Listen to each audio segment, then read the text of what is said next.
Apocalipsis capítulo 12, vamos a leer del versículo del 7 al 9. Versículos del 7 al 9 dice lo siguiente: y hubo una batalla en el cielo. Miguel y sus ángeles luchaban contra el dragón, y luchaban el dragón y sus ángeles, pero no prevalecieron, ni fue hallado ya el lugar de ellos en el cielo. Y fue lanzado fuera aquel gran dragón, la serpiente antigua llamada Diablo y Satanás, el cual engaña a todo el mundo. Fue arrojado en tierra, y sus ángeles fueron arrojados con él. Ese es el inicio de nuestro estudio en esta noche, queridos, y tenemos mucho para estudiar. Mucho. Que iremos a ver cuánto más podemos avanzar en el poco tiempo que nos queda en esta noche. Así que vemos aquí el primer momento donde ahora en los cielos, no en la tierra, todavía la tierra ni había sido formada, ahora hay una batalla. Y como en toda batalla hay dos ejércitos. El primer ejército está compuesto por ¿quién? Miguel. ¿Qué significa la palabra o el nombre Miguel? El que es como Dios es. Es el nombre militar de Jesús. Aparece 5 veces nada más en toda la Biblia. 3 veces en el libro de Daniel, 1 vez en el libro de Judas y la última vez aquí en el libro de Apocalipsis. Y cada vez que aparece Miguel hay un confrontamiento con Satanás. Así que vemos que el general de un ejército era Jesús y ahora tenía sus ángeles o sus soldados. Vemos el segundo ejército. ¿Quién encabezaba el segundo ejército? El dragón.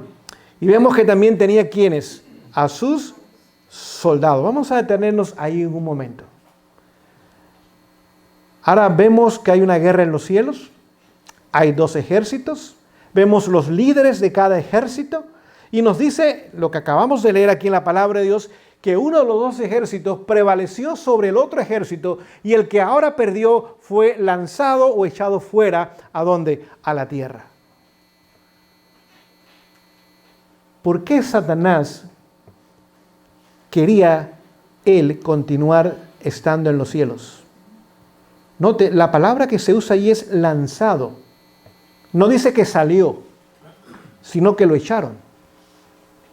Él no quería salir. Él quería permanecer en los cielos. Pero llegó el momento donde Dios tuvo que expulsarlo, sacarlo, aunque no era su deseo, pero era el deseo de Dios. Y como había perdido, pues no le quedó otra que salir. Pero ¿por qué quería permanecer en el cielo si estaba en oposición a Dios? Vamos al libro de Isaías y vamos a comenzar a leer la razón por la cual él quería permanecer en los cielos. Libro de Isaías, capítulo 14, versos del 12 hasta el 14. Isaías 14, del 12 al 14, dice lo siguiente: ¿cómo caíste del cielo, oh Lucifer? No olvide esa palabra, Lucifer, ese es el nombre de él cuando fue creado. Significa portador de luz. Así que portaba luz, correcto. Pero cayó del cielo, hijo de la mañana, cortado fuiste por tierra, tú que debilitabas las naciones. ¿Están hoy día débiles las naciones? ¿Por qué? De acuerdo a lo que leímos, ¿quién debilita las naciones? Satanás. Cuando usted ve una nación débil, ¿quién está en control de esa nación? Satanás. Ahora comenzamos a entender las cosas de hoy día. Cuando vemos una nación en crisis, dividida, cuando vemos a México en una guerra civil, cuando vemos a Centroamérica en crisis, cuando vemos Sudamérica en crisis y vemos el mundo en crisis, ¿quién está en control de esas naciones? ¿Quién debilita esas naciones? Satanás. Ahora comenzamos a entender lo que leemos acá. Continúo mi lectura. Continúa diciendo: tú que decías en tu corazón, es decir, en su mente. Ahora, no olvides, Dios puede leer los pensamientos. Y Satanás ahora no decía las cosas todavía, pero ya Dios sabía lo que había en su mente. Vamos a ver qué decía en su mente. Subiré, ¿a dónde? ¿De dónde había sido echado? Del cielo. ¿A dónde quería regresar? Al cielo. Vamos a ver por qué. Subiré al cielo en lo alto, junto a las estrellas de Dios, levantaré mi trono. ¿Qué quería tener? Su trono. Ahora, voy a leerles una declaración, la cual nos va a ayudar a entender aún más lo que comparto con ustedes. Es una declaración del Espíritu de Profecía. Escuchen. Cuando Satanás se rebeló, hubo guerra en el cielo y fue expulsado él con todos sus simpatizantes. Su puesto en el cielo había sido muy encumbrado. Ahora escuche esta parte. Disponía de un trono radiante. ¿Qué tenía en los cielos? ¿Qué dijo después? Que quería subir a los cielos y sentarse ¿dónde? Pero cuando fue expulsado del cielo, ¿qué pasó con su trono? Lo perdió. Un trono radiante de luz, pero se rebeló y fue desleal al soberano. No, esa es una cita que se encuentra en inglés nada más, es Manuscritus 78, año 1905. Así que vemos que antes de la caída había tenido un trono en los cielos. Cuando pierde la guerra en los cielos y es expulsado del cielo, ahora ¿qué pasó con su trono? Lo perdió. ¿Y cuál era su plan otra vez? Regresar al cielo y sentarse otra vez ¿dónde? En su propio trono que había tenido antes. Continuamos la lectura en el libro de Isaías. Dice lo siguiente: en el monte del testimonio me sentaré. En el santuario, ¿hay algún mueble que se llame testimonio? El arca del testimonio. ¿Y qué representa esa arca del testimonio? ¿El trono de quién? De Dios. Y es el pacto, porque allí está su ley. Así que yo voy a subir a los cielos, me voy a centrar en el trono, en el mismo lugar que Dios está sentado. Continúo la lectura. A los lados del norte, ¿dónde está el trono de Dios? En el norte, correcto. Sobre las alturas de las nubes subiré y seré semejante al Altísimo. Así que ahora Isaías, bajo inspiración, revela lo que había en la mente de Satanás. Expulsado del cielo, echado a la tierra, pero todavía en su mente había el anhelo, el deseo y la agenda de un día regresar a los cielos, sentarse en el trono, en el mismo lugar que Dios estaba sentado y ser semejante a Dios. Por eso vemos que cuando Apocalipsis habla de él, lo presenta como un dragón. Cuando la Biblia habla de dragón, se refiere a la forma en la cual él desea operar. Él desea operar bajo violencia. Un dragón trae muerte, destrucción, persecución. Y es interesante porque la palabra dragón aparece 13 veces en el libro de Apocalipsis. 13 veces. Y no es casualidad, vamos a verlo en esta noche. Todo lo que está en la Biblia, queridos, cuando estudiamos tenemos que buscar un significado más profundo. Si aparece 13 veces, no es casualidad nada más, sino que tenemos que buscar a ver por qué es importante ese número 13. Y tenemos que continuar estudiando nuestras Biblias. ¿Qué significa el número 13? Vamos al libro de Romanos, capítulo 1. Romanos, capítulo 1. Y vamos a comenzar a leer en el verso 29. Romanos 1, 29. Leo. Aquí el apóstol Pablo describe algunos de los pecados o maldades. Dice, estando atestados de toda iniquidad. Número 1. El primer pecado que menciona Pablo es iniquidad. Número 2. Fornicación. Número 3, malicia. Número 4, avaricia. Número 5, maldad. Número 6, llenos de envidia. Número 7, homicidios. Número 8, contiendas. Número 9, engaños. Número 10, malignidades. Número 11, murmuraciones. Número 12, detractores. Número 13, ¿qué significa? Aborrecedores. ¿Qué significa el número 13 en la Biblia? Aquel que aborrece a Dios. Y si usted tuviera la Biblia de inglés, la King James, da la traducción más exacta. Dice los que odian a Dios. Así que el número 13 es una señal de deslealtad a Dios, que lo aborrece y lo odia.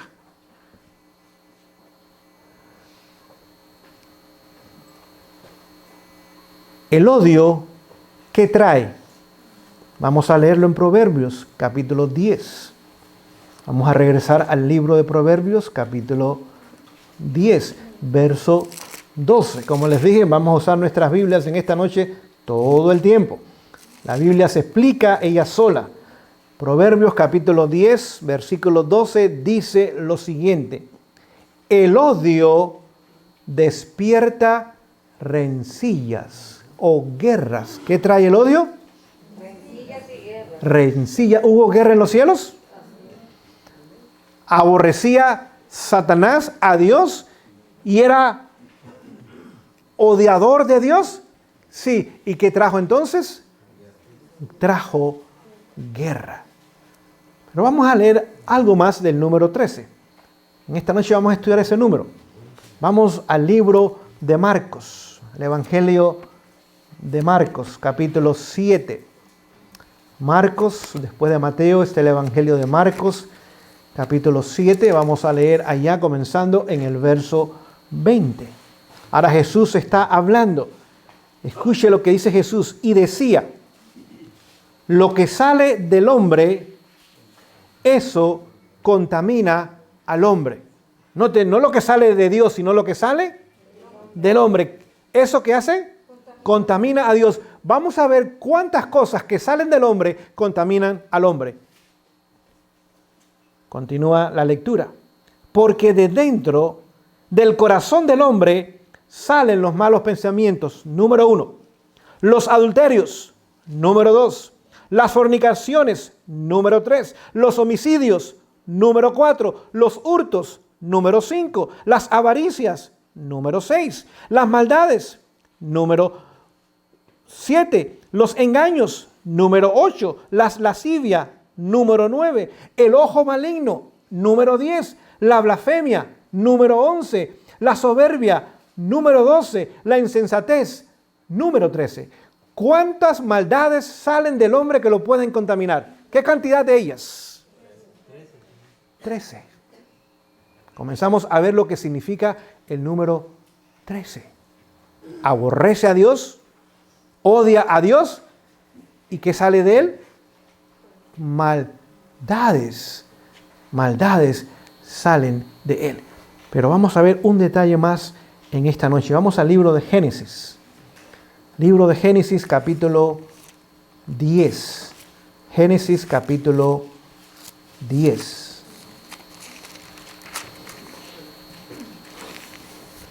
Versículo 1.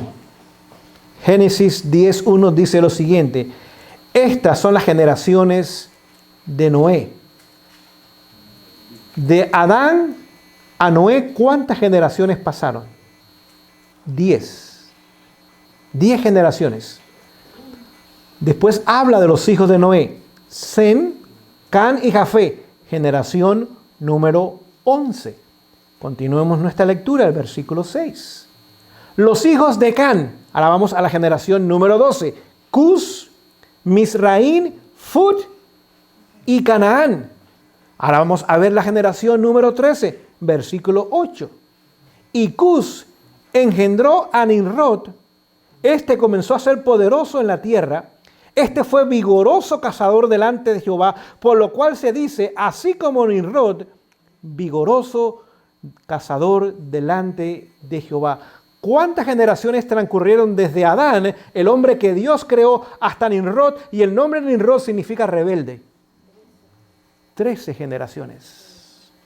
Comenzamos a darnos cuenta de lo que estamos estudiando en esta noche. Pero vamos a ver un detalle más. ¿Quién quería sentarse en el trono? Satanás. Pero ahora tiene que usar elementos humanos para lograr su objetivo, pues ya no tiene el apoyo de los cielos. Continuemos la lectura. El siguiente versículo, verso 10. Y fue la cabecera de su reino, ¿cuál?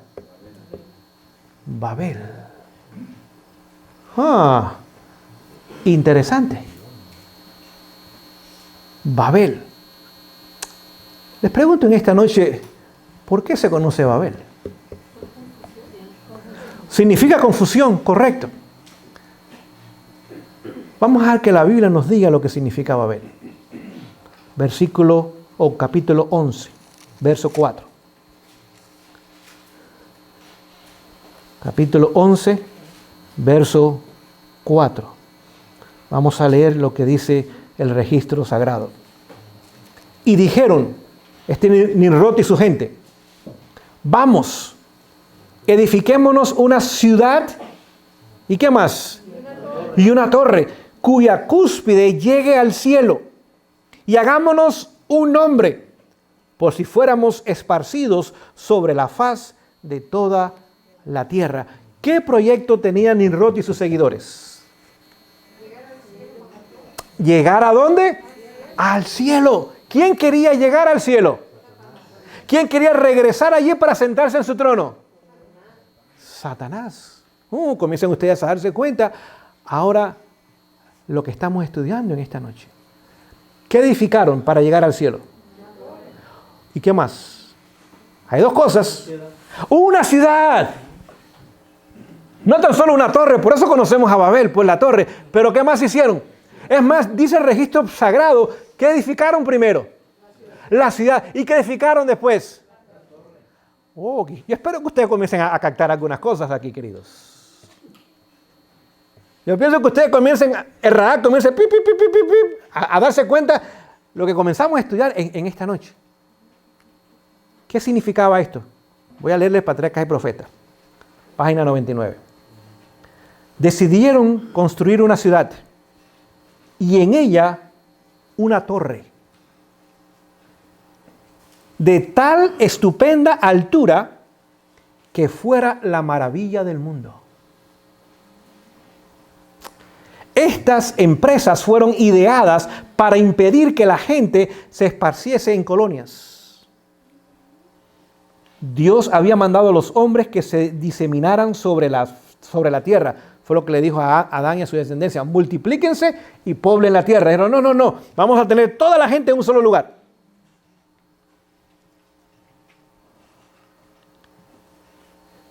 Estos constructores de la Torre de Babel decidieron mantener su comunidad unida en un solo cuerpo. ¿Cómo llamamos eso hoy día? Nuevo orden mundial. Hay que unir al mundo en un solo cuerpo. Y escuchen. Y fundar una monarquía. ¿Cuántos gobiernan en una monarquía? Uno.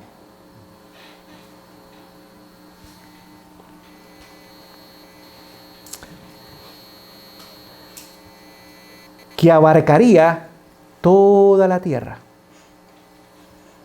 Así que el primer intento de Satanás de establecer un nuevo orden mundial era tomar a la gente y llevarla ¿a dónde? A una ciudad y edificar una que llegase hasta y que una persona gobernase el mundo entero. Ahora no olviden esto porque vamos a seguir más adelante en la historia. Y que abarcara ¿cuánto del planeta? Todo el planeta. Continúo mi lectura. Así su ciudad se convertiría en la metrópoli de un imperio mundial. Óigame. Su gloria demandaría la admiración y el homenaje del mundo. ¿Habrá algún sistema que hoy día quiera la admiración y el homenaje del mundo? Ok. La magnífica torre, que debía alcanzar hasta los cielos, estaba destinada a ser algo como un monumento del poder y sabiduría de sus constructores para perpetuar su fama hasta la última generación de la historia.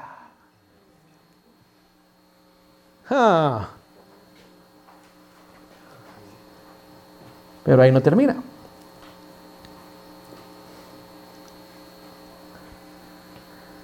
Creyeron que la torre, que sería de gran altura, más elevada de lo que había alcanzado las aguas del diluvio, se hallarían fuera del peligro humano.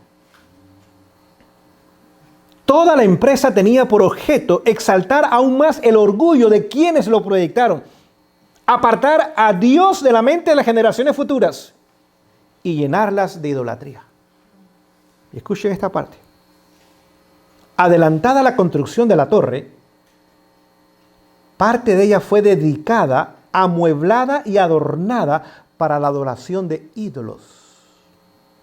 ¿Qué era la torre entonces? Un centro de adoración. ¿Comienzan a cantar ustedes? Ciudad, ¿qué es lo que es? Poder civil, poder religioso, se une por primera vez en la historia. ¿Sí o no? Sí. Habían ídolos para adorarse. No a Dios.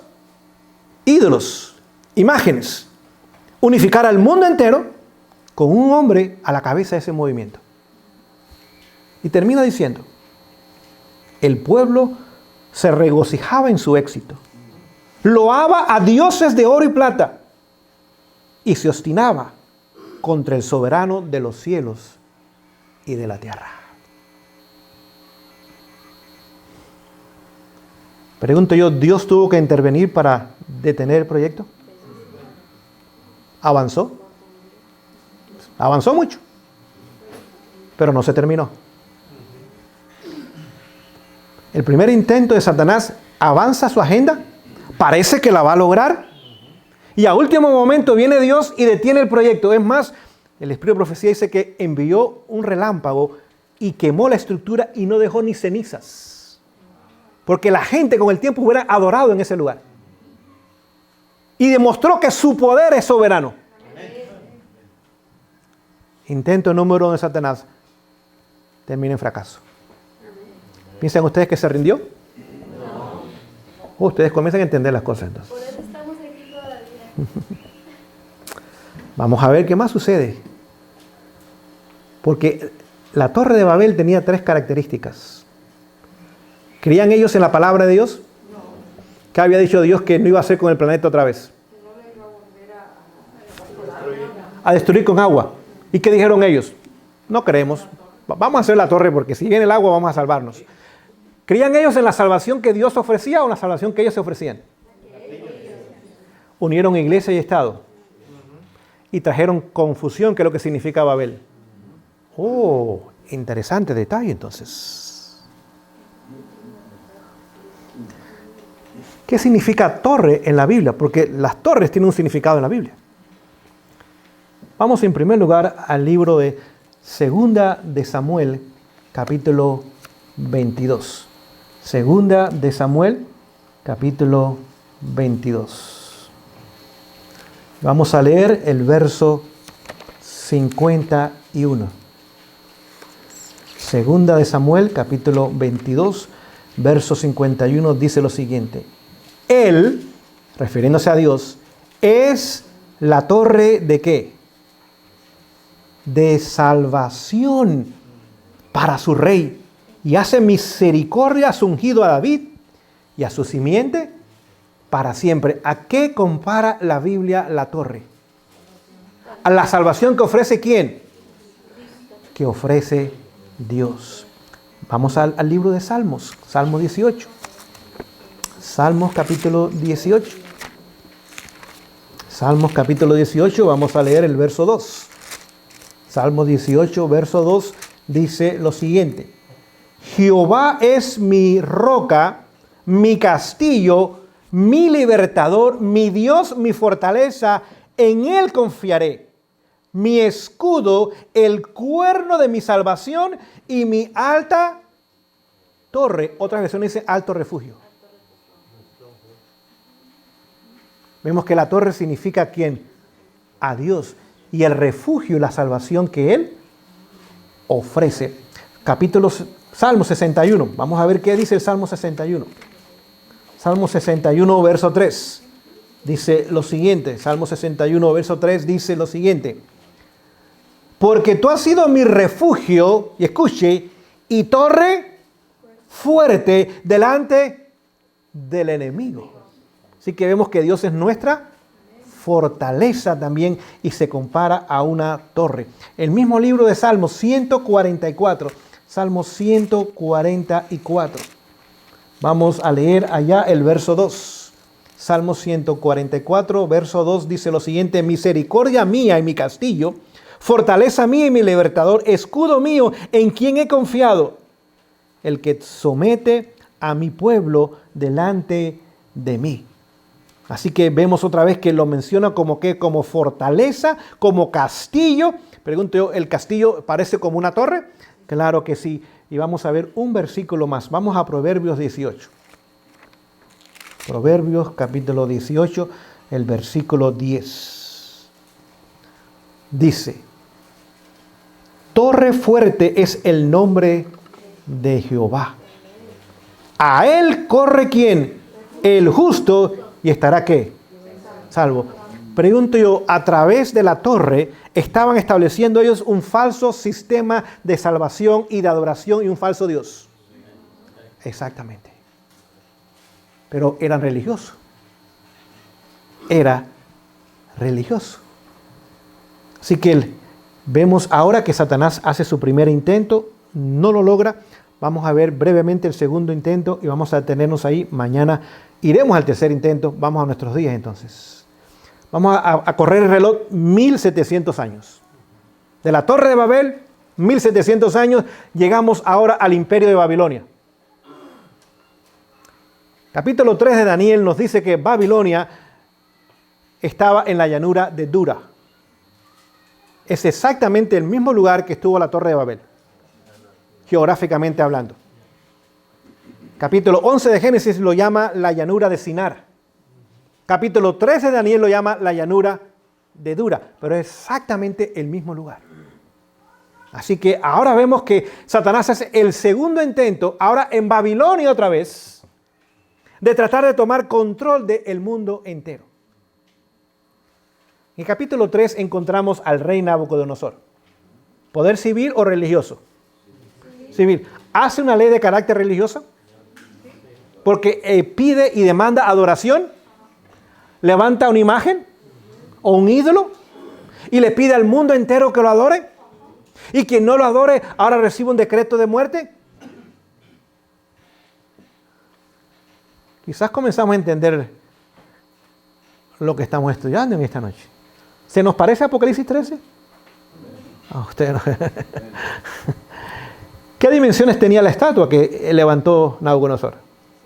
60 por 6. 60 por 6, ¿cuánto es? Se lo olvidó la matemática a ustedes. 360. ¿Qué es 360? Una esfera.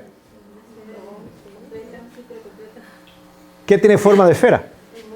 El mundo. Y en la Biblia los meses tienen 30 días. Y una esfera tiene 360 grados. Por lo tanto, las dimensiones de la estatua, no olvide, capítulo 2, cuando viene la estatua del sueño de Nabucodonosor, ¿recuerdan ustedes que tenía varios metales? Daniel le da la interpretación.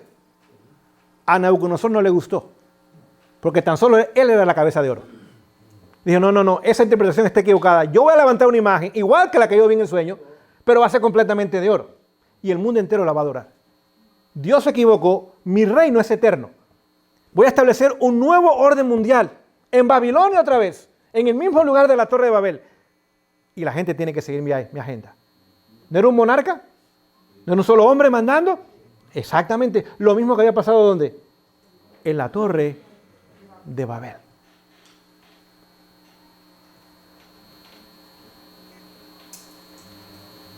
Vemos que ahora La imagen se levanta.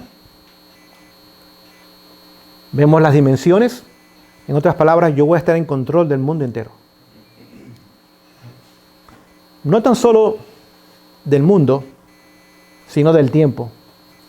¿Cuántos días tiene un año profético? 360 días. Yo voy a estar en control del tiempo y del mundo. Espacio y tiempo pertenecen a mí. ¿Quién estaría detrás de esa idea? Satanás otra vez. Dice, ahora sí voy a establecer mi nuevo orden mundial. Pero ¿avanzó su plan? Oh, avanzó mucho. ¿Se hizo la imagen? ¿Se hizo un decreto de adoración? ¿La mayoría lo aceptó? Entonces, ¿tuvo éxito el plan? ¿En gran sentido? Sí. ¿Culminó el plan? No. ¿Quién lo detuvo otra vez? Dios. ¿Cómo lo detuvo? 3 jóvenes hebreos. Interesante. Pero quien lo detuvo fueron los 3 jóvenes hebreos, pero realmente quien lo detuvo fue el cuarto que vino. El cuarto. Óigame, ya la hermana se da cuenta hacia dónde voy yo. Al final Dios detiene Babilonia. ¿Hay 3 mensajes otra vez? Hay un cuarto mensajero divino que viene. Hay un decreto de adoración mundial de un monarca. Y quien no lo haga, hay un decreto de muerte contra él. ¿No es hermosa la palabra de Dios, queridos? Amén. ¿Qué televisión y partidos, queridos? Esto es mucho mejor. A mí, para mí, yo me siento, se me va el tiempo en estas cosas. En estas cosas. Al terminar el día, ¿qué se acordaron la gente? ¿De la estatua o del cuarto que había venido a libertar a su pueblo? Cuando regresaron a sus países, ¿de qué hablaban?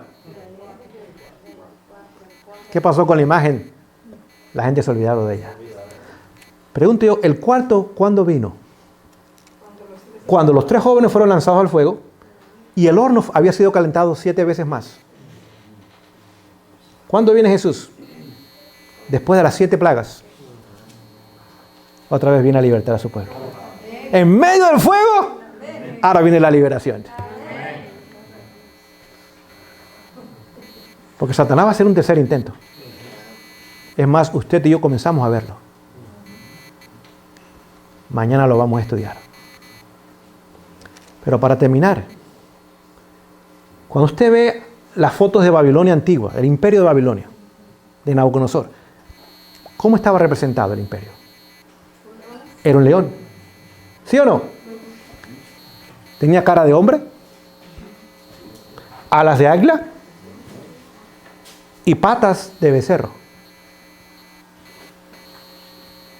¿De dónde sacó eso Satanás? Exactamente. Apocalipsis 14:11. Hay 4 seres vivientes y él estuvo allí y están en el trono de Dios. Y dice, a través de Babilonia yo voy a imitar exactamente el lugar donde Dios reina. Babilonia, león, alas de águila, patas de becerro y tenía también qué cosa, cara de hombre.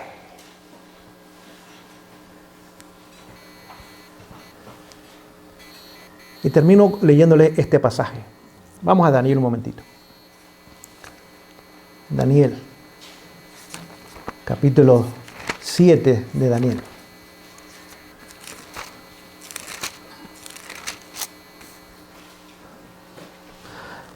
¿No es interesante que Babilonia también se representa en Daniel 7 como un león?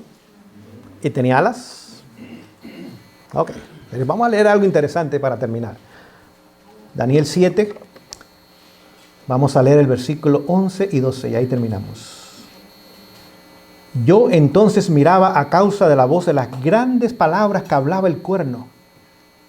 Miré hasta que mataron a la bestia y su cuerpo fue destrozado y entregado para ser quemado en el fuego. Habían también quitado a las otras bestias su dominio y les había sido dada prolongación de vida hasta cierto tiempo.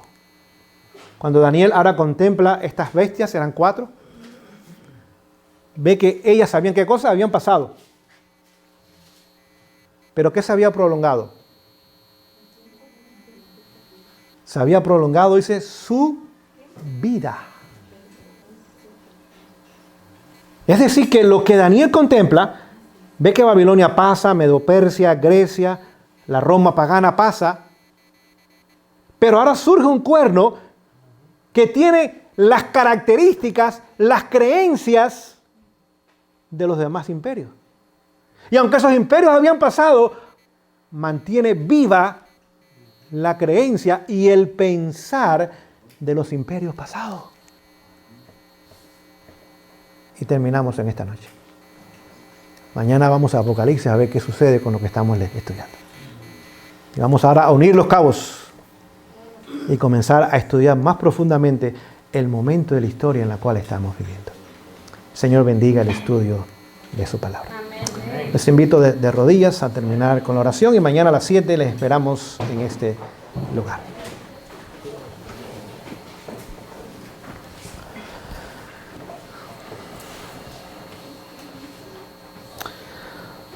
Amoroso Padre Celestial, en esta noche te damos gracias por tu palabra. Amén. Señor, cuánta información hay presente. Nos ayuda a entender el pasado.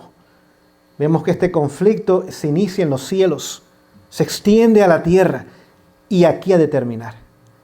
Y nosotros como seres humanos tenemos el privilegio no tan solo de ver estos eventos, sino de participar en ellos y decidir de qué lado hemos de estar. Señor, en esta noche ruego que cada uno esté del lado de Miguel. Amén. El invicto, el que jamás ha perdido ni perderá ninguna guerra. Es más, el enemigo ya está derrotado y él lo sabe. Apocalipsis 12:12 dice que él sabe que tiene poco tiempo, pero está como león rugiente buscando a quien devorar. Señor, despierta nuestras conciencias al momento en el cual vivimos. Señor, no permitas, al costo que sea, que continuemos viviendo como hemos vivido por años en este país. En abundancia, en lujos, en indiferencia, en frialdad espiritual, sentados nada más en una iglesia los sábados, sin traer nadie a los pies de Jesús, sin estudiar tu palabra, sin conocer el espíritu de profecía, profesando la verdad, pero negándola con nuestras vidas, Señor. Eso se llama la odisea. Y si no cambiamos, seremos vomitados de tu boca, Señor. Y tu palabra dice que el mensaje para este tiempo ha de preparar un pueblo para encontrarse con su Dios. Amén. Señor, es trágico que hoy día en la mayoría de las iglesias no hay mensaje de preparación. Es de entretenimiento. Señor, ayúdanos a despertar por nosotros mismos. Que no dependamos de otros para despertarnos. No va a tomar lugar. Pero cada uno de nosotros con la Biblia en nuestras manos, de rodillas delante de tu presencia, podemos recibir el Espíritu Santo, quien nos traerá a la vida y nos mantendrá en vida. Gracias por la palabra profética. No hay duda que es la palabra profética más permanente, a la cual hacemos bien estar atentos, Señor. Ayúdanos en esta noche a descansar tranquilos en ti. Perdona nuestros pecados, nuestras faltas. Cúbrenos con tu maravillosa justicia, Dios. En el nombre de Jesús. Amén.